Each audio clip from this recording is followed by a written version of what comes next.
Good afternoon, everyone. My name is Tobin Ireland. I'm the co-founder and CEO of a company called Smartpipe. I'm very glad to be here in Warsaw today. We're a global company based in the UK who's working with mobile operators around the world to build the third ecosystem for mobile identity. I've been asked to come here today to talk for 15 short minutes about data. Lots of things about data, lots of obvious things, massive volume of data being generated, early evidence of significant value being created across industries through data. But a theme I want to really focus on today is about the need for data to be more controlled and more protected, and this concept of data safety as data takes over our lives. Clearly everyone knows that there's a massive explosion in generation of data on a global scale. It will double every 3 years over the next 10 years. Driven by entertainment content, by social, video, and posts, B2B productivity data, and increasingly Internet of Things. But when you look at what's really driving it, it's two things. It's mobile and it's IoT, as the number of interactions per customer per day skyrockets from less than 50 in 2010 to almost 5,000 in 2025. So that's a lot of data. So how do you make value out of data? There's industries being created to unlock the value in the data that's being captured. The first is how do you generate data, which is the interactions between a person and a machine, and actually data collection becomes a key determinant of the quality of the data that's available. There's a huge industry around preparing data, structuring it, storing it, and processing it. But it's really in the activation layer where a lot of the enormous value to the economy will be unlocked. In insights, in personalization, automation, machine learning, and eventually in deep learning and AI. The McKinsey Global Institute did a study last year on where the value in data and machine learning lies. Actually, it's relatively simple things still. Personalization in consumer goods, insurance, healthcare, and media. Predictive analytics around customer service and churn, optimizing merchandising, and real-time supply chain management. We're going to talk a lot about advertising and personalizing advertising. It's one of the frontiers of where data is actually creating value today. There's lots of discussions about the ethics and the policies around data. It's moving beyond data ownership and data security to questions about transparency, ethics, and job displacement around machine learning and AI. And also, a key theme about the control of data is who's controlling whom. There's a massive global trade gap emerging between the European community and the US and China as global companies are basically taking the spoils from data from European customers and European companies. So mobile advertising is one of the biggest areas for data to be monetized today. It's grown in the last 10 years since I've been in the industry from less than $1 billion worldwide to nearly $200 billion worldwide. And that equates to a market for data for mobile advertising targeting purposes of about $20 to $40 billion a year. Even in Poland, that's a big market today. If you look at Poland versus more mature mobile markets in the US, in the UK, and in the Netherlands, Poland is already a $30 million data market. And if you look at the structural adoption of money flowing into mobile advertising, flowing into machine learning, programmatic advertising, and the value flowing into data, it's a $200 million industry waiting to happen in the next couple of years. So advertising is a really simple model. Brands are talking to customers through publishers.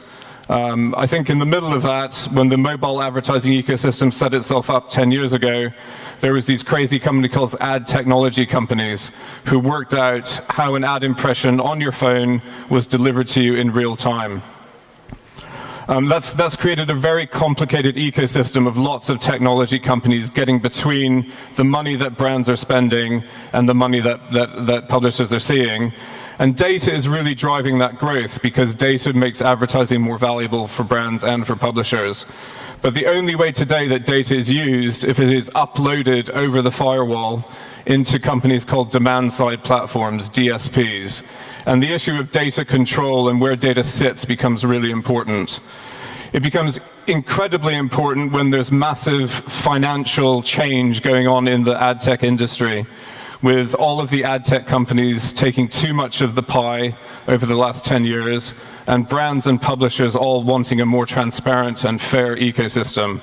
The only thing that is growing in value between a brand spending money and a publisher selling inventory is data.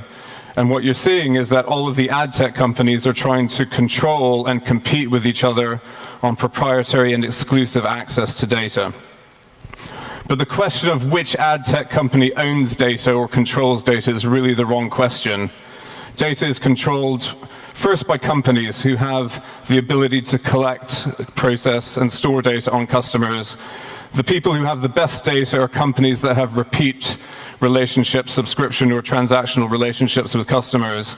And they will invest in the quality of their data, but they want to control the access of that data to maximize the return on investment and minimize their risk.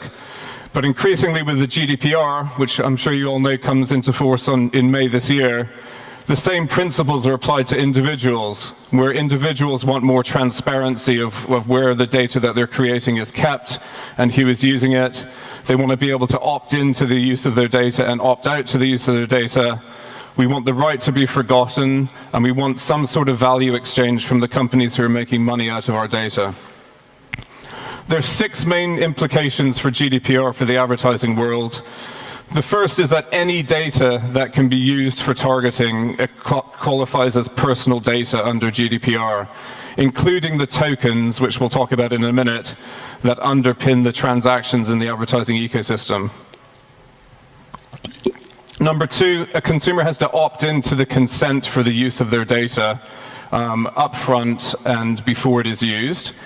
And from May this year, every single company that processes the data in a data transaction has to be named up front in that consent. It creates a very complicated consent framework for companies to collect the right consents on their customers, and the ecosystem isn't ready for that yet today.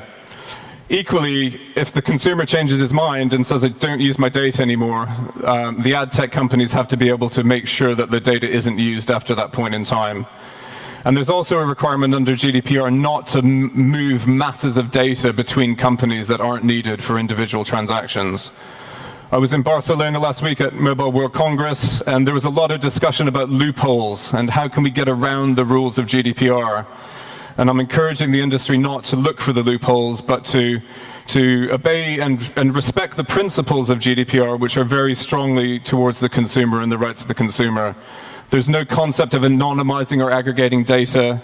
There's no argument for an ad tech company saying they have legitimate interest to use your data without your consent. And there's no workaround by building probabilistic models to say it's not real data, so it doesn't matter. So the whole ecosystem today, as we saw before, is based around data being uploaded from the primary data source through the data management platforms like Oracle or Lotame, and then into these ad tech bidders called demand-side platforms.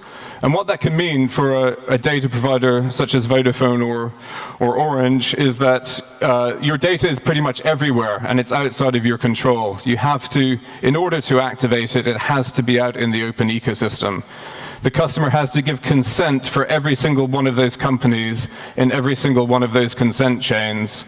And if I change my mind, it's actually impossible today to make sure that the data is retracted and erased from the demand-side platforms which are holding it in their servers.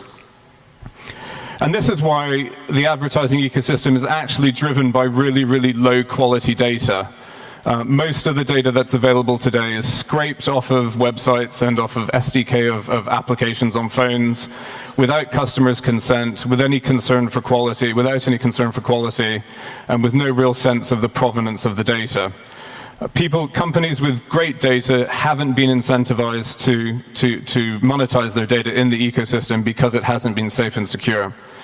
And the reason for that is that everyone's been focusing on data rather than the underlying technology on which the mobile advertising ecosystem has been built, which is the identifier, the ability to put a token into an ad impression so that you know which phone it's linked to. And some of the biggest pain points in the advertising ecosystem today are caused by the persistence and the characteristics of the Android device ID and the Apple IDFA, which are the identifiers that Apple and Google came up with to underpin the advertising ecosystem on a global scale. And that persistence causes ad fraud. It's too easy to spoof ad impressions with fake ad IDs. Data leakage, data is very insecure. The ecosystem only really supports the app ecosystem and not the mobile web ecosystem properly. The persistence of an identifier creates massive problems under GDPR because the token itself classifies as personal data. And all of these weaknesses have discouraged people with high-quality data to leverage it in the ecosystem, which has allowed GAFA, Google, Apple, Facebook, and Amazon to create a stronger position than all of the publishers and all of the data providers in the ecosystem. And this has accentuated this digital trade deficit between the US and the EU. Mobile operators have missed out completely. I used to work for Vodafone. I said 10 years ago that if we don't do something smart with our data, we'll get 0% of the future of advertising, and that's pretty much what's happened. Network operators have the ability to create very, very valuable data sets, and they have the ability to unlock this identity ecosystem to make sure that there is an identity ecosystem which is owned and operated at the local level. And this is what Smartpipe does, a little bit of a sales pitch, but we're a technology company that works with the mobile operators to allow them to tokenize an ad impression in real time at the network layer as an alternative to the Android device ID and the Apple IDFA and the Facebook ID. And we've developed our technology in a very special way because on the other end of the spectrum of complete persistence of the identifier, we've developed the Smartpipe ID to be a single-use, non-persistent identifier. Every single ad impression generates a random number. It's like a snowflake. Once you touch it, it disappears. It only lives for 250 milliseconds. And that has allowed us to create a much more secure data ecosystem and one which is much more compliant with GDPR. So we believe in a world of the future where data is very valuable to the advertising ecosystem, but data will be held behind the firewalls of the companies who create it and the companies who get the consent from their customers to use it. No longer will companies be handing data over the firewall to 50 or 60 ad tech companies to do what they like with the data. That just doesn't make sense in the future. And this concept of data safety, keeping your data safe, if you're going to invest in building data, then just don't give it away. And this real-time processing actually solves those two key problems about GDPR. Because there is no third party who actually processes your data, you don't have to get any consent up front for any third party to process your data. And secondly, if your customer changes their mind, you don't have to retract any data because the data has never left your firewall in the first place. It's an elegant solution. So we're working hard to hook up the whole open ecosystem to make sure that the best data is available to all the brands and all the best publishers on a global basis. We're very excited about the Polish market. We're keen to work with all the operators in Poland and all of the ad tech companies such as Adform who have a very strong position in this market. 2018 is perfect because of GDPR. The industry had to change anyway because it wasn't wired up for the future. But the watershed moment of GDPR in May this year has caused US ad tech companies to change their behavior about how they process European data. And that's very, very positive for the ecosystem. So just a closing comment that if you are creating data, it's very, very valuable in the future. You should continue to invest in your data, but keep it safe and focus on data safety. Thank you.